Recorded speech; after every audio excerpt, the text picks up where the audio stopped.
If you learn from a very young age that expressing your needs, your wants, your emotions in any way led to being ignored or rejected or dismissed or even conflict, such as getting yelled at by a parent, then you're going to learn a habit called self-abandonment.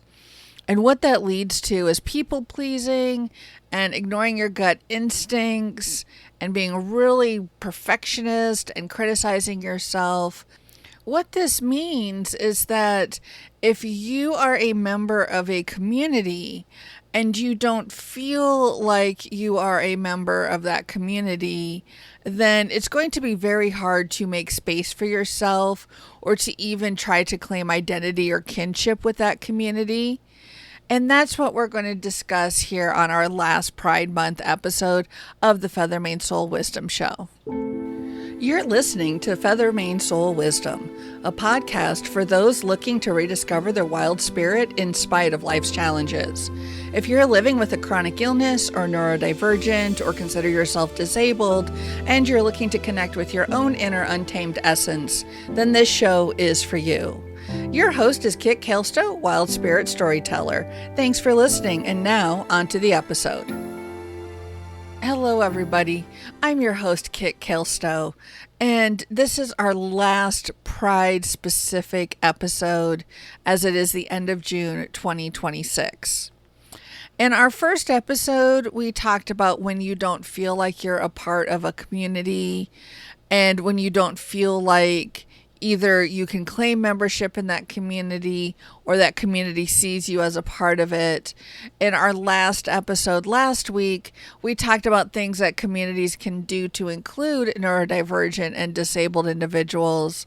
And finally, in this episode, I want to follow up on a topic that I brought up in that last episode, which is making space for yourself.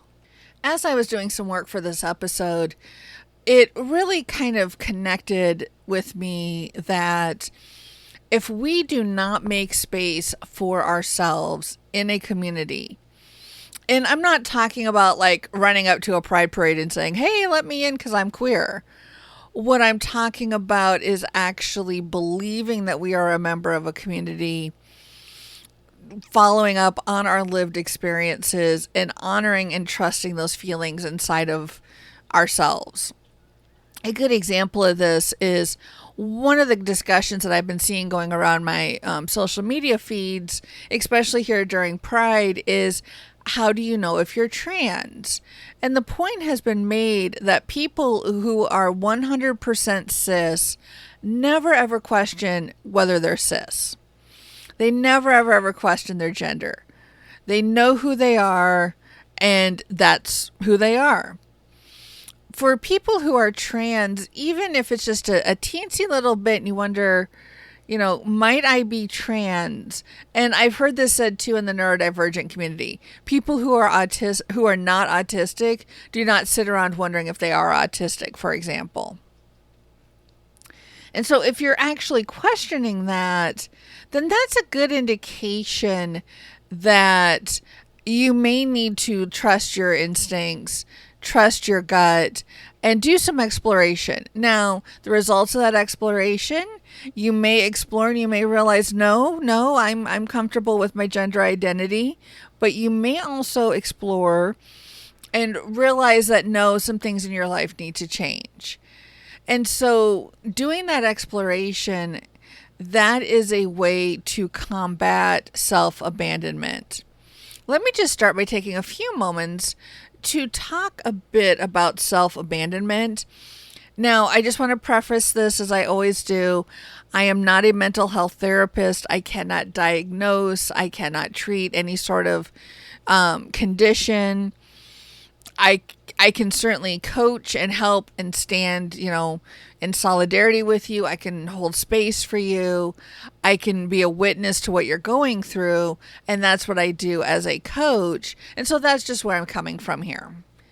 And if you do feel like, things are just, there's things coming up that you need to discuss, if you're not feeling safe, I encourage you to seek help. So let's talk about self-abandonment. Self-abandonment pretty much starts in childhood. And it's when you learn that expressing your authentic needs, emotions, or boundaries lead to conflict. If you're a child and you tell your parents, oh, I have to go bathroom. And instead of saying, okay, let's find a bathroom, they say, oh, not again, you just went. Or, oh, you should have went when you left the house. That sort of thing, if continued and if it becomes a pattern, can lead to self-abandonment, because basically you learn that every time you express your needs, every time you express your emotions, like if something hurts and you cry and you're constantly chastised for crying, you're going to learn that those needs and emotions are ignored or rejected by other people around yourself. And so then you learn to reject and ignore those needs, partly out of a pattern and partly out of self-preservation. Where self-abandonment comes into play is as we become older, as we become adults, you might notice yourself people-pleasing. You might notice yourself suppressing emotions. You might notice yourself ignoring your gut instincts. You might notice yourself not having really solid boundaries, or being a real perfectionist and being really critical of yourself. Now, there's ways to actually work with this. The first step is obviously be aware of it. The other step is self-compassion and self-reflection. And that's where I really want to focus here today, is that self-compassion, that radical acceptance of yourself and your needs, no matter what you think about them. That self-compassion, treating yourself the way you treat a loved one you care about, the way you would treat a beloved companion animal, that self-compassion really can help go a long way towards being present for yourself. Because if you've noticed that people in your life are not present for you, then it is doubly important for you to step up and be present for yourself. And there's a whole lot I could get into that's kind of leans more into mental health. I kind of just want to leave it at there for now. But I encourage you again, if you're recognizing some patterns and some behaviors, maybe talk to a trusted professional, maybe learn a little bit more about it, maybe reach out to somebody.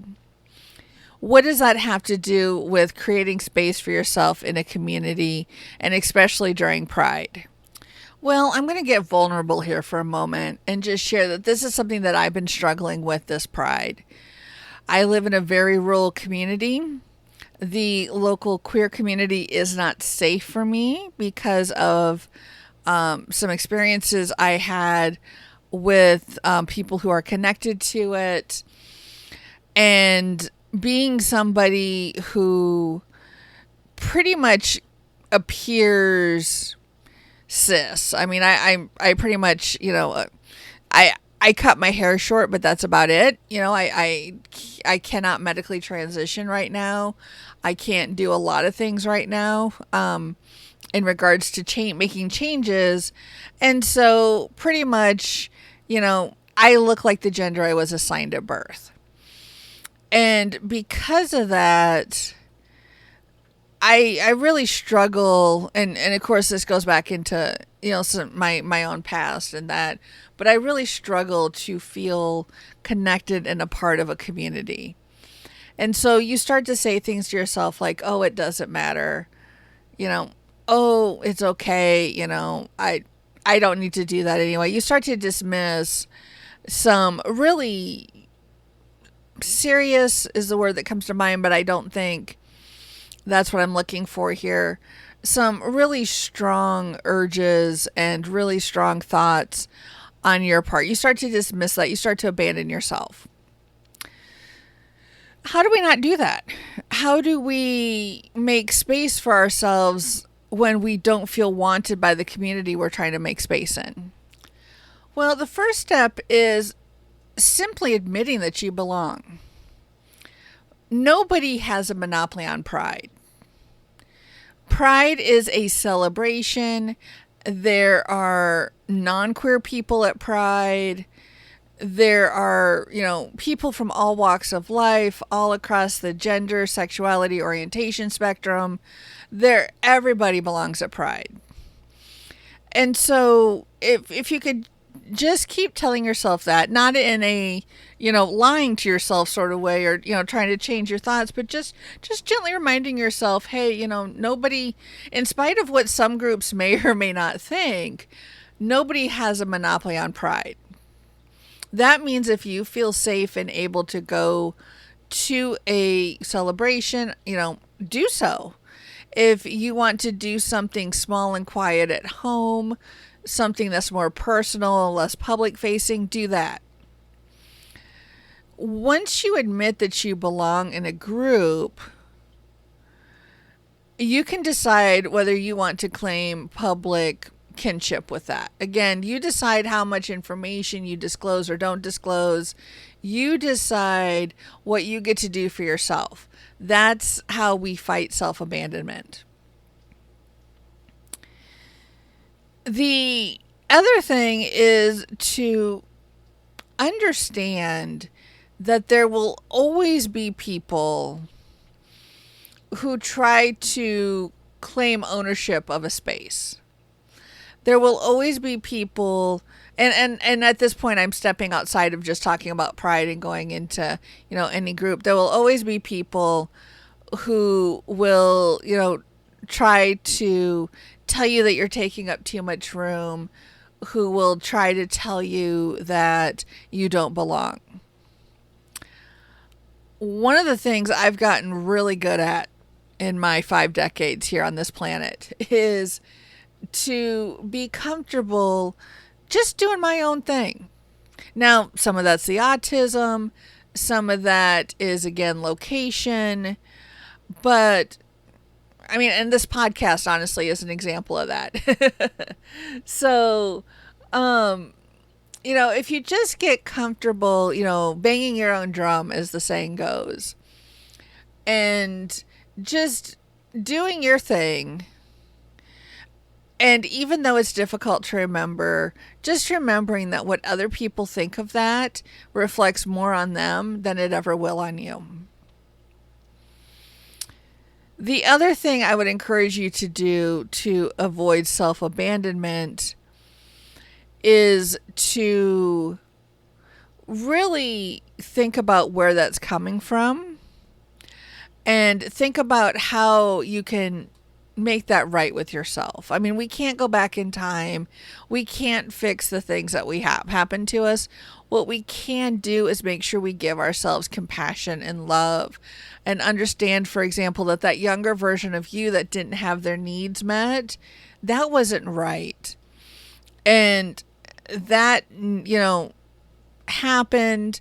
And so because of that, you need to give that younger person, just the same compassion you would give anybody that you care about.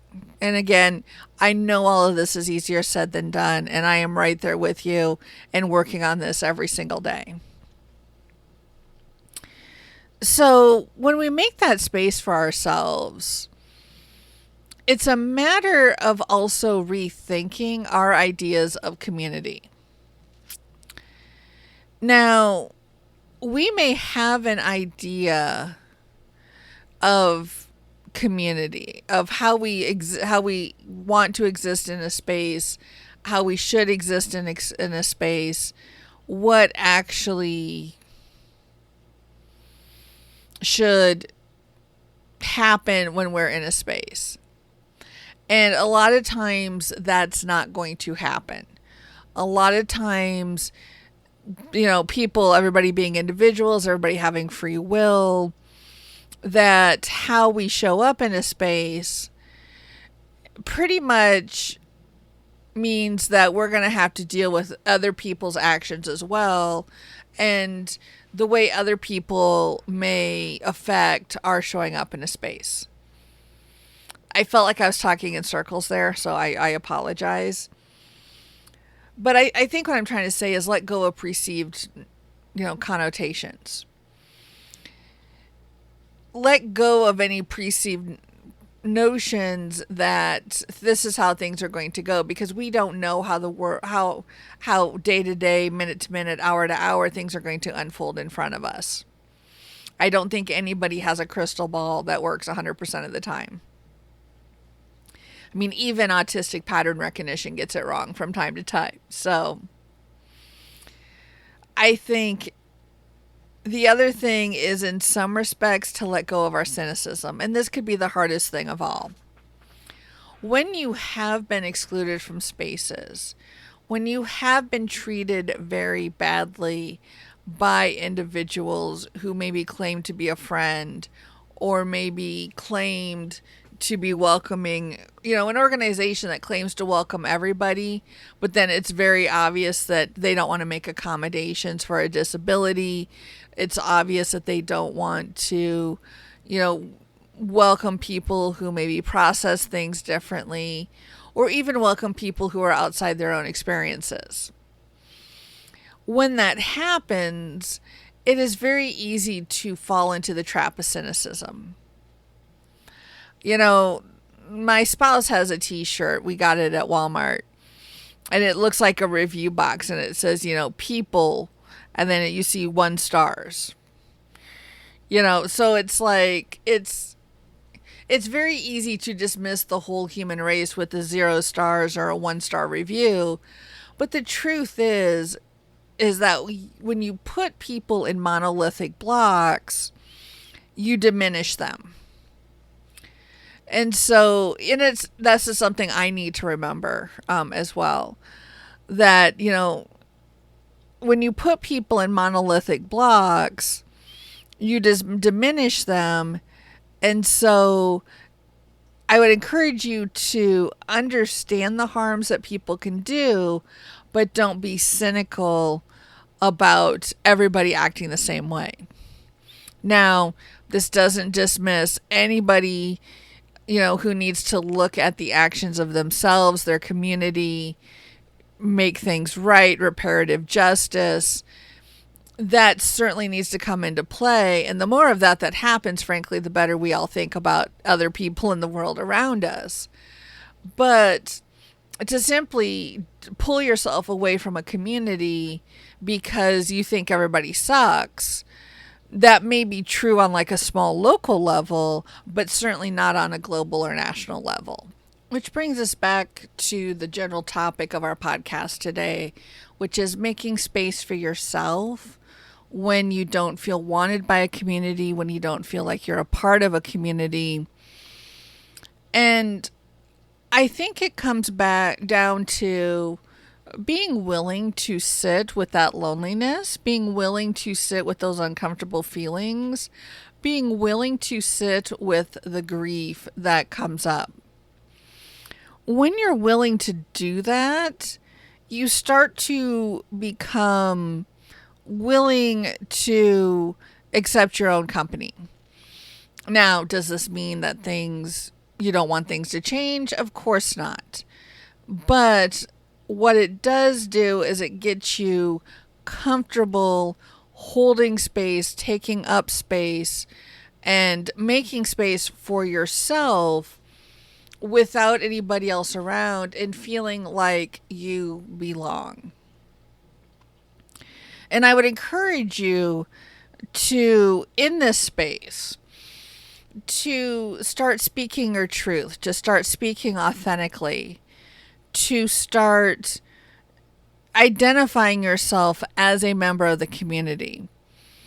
Because the flip side of this is that if somebody on the outside of a community looks at a community and all they see is kind of a monolith of people who look the same, act the same, think the same, with subtle differences between them, then that is not doing a good service for the community. And that probably would be a whole another topic of another podcast. Maybe next year's Pride, I'll start making notes.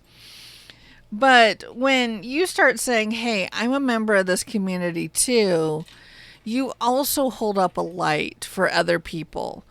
I was having trouble sleeping last night, and I saw the most beautiful post on Blue Sky from a gentleman who was basically saying, hey, please don't forget the trans men this pride. And really reminding everybody within that community that they belong at Pride, that they deserve the same care and concern and not to be erased as other members of the LGBTQIA spectrum. And that's something I very much agree with. But, I read that beautiful post and I shared it and I saw it got a little bit of traction online. And, that little post that just saying, hey, don't forget about us. That really shone a light. That really shined a light and allowed, made me feel better. I'm sure it made other people feel better. And that's why they shared the post. There was, no negative replies. There was no negative mocking to the post at all. And so when you show up in a community and you show up as your true authentic self, even if it's your tiny corner of a community, then that is going to help other people see that they belong as well. And when we think about it, the communities that we're in, basically a community is just each of us showing up with our own tiny little corner. And when you put all those corners together, it makes something big and wonderful. And so I would encourage you that in the space that you have, basically don't self-abandon yourself. Don't dismiss your identities. Don't dismiss your wants, your needs, your desires. Don't dismiss those. If loneliness, if sadness comes up, I encourage you to actually sit with that and feel that and express that in whatever way feels safest and best to you. Could be a journal, could be some form of artwork, could be talking that over with a somebody, a close person that you trust or a professional. But I guess where I'm going with this is we have to stand up for ourselves. We have to stop abandoning ourselves. And when we do that, we automatically step into a space where we can begin to create our own little corners of communities. Thank you so much for listening to this podcast. As always, it is a super big help, and I am extremely grateful. Anytime you tell a friend about this podcast, anytime you like, follow, subscribe, wherever you hear my voice.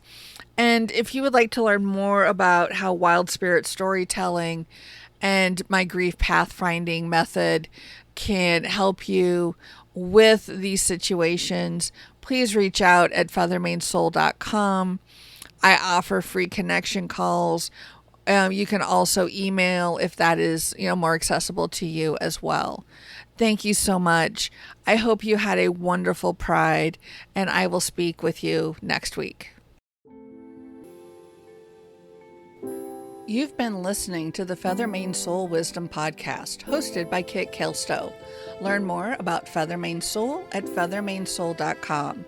As a wild spirit storyteller, Kit is passionate about helping those who are neurodivergent, disabled, or living with chronic illness rediscover their own inner wild spirit.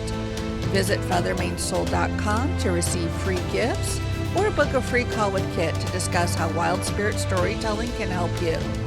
Music is Running with the Horses by Purple Planet Music. This podcast is hosted on the Muse Charmer Media Network. Find out more by visiting feathermanesoul.com/show and following the links to the Muse Charmer Network. Please don't forget to like, subscribe, or follow wherever you're hearing my voice, or tell a friend who may be interested. Thank you.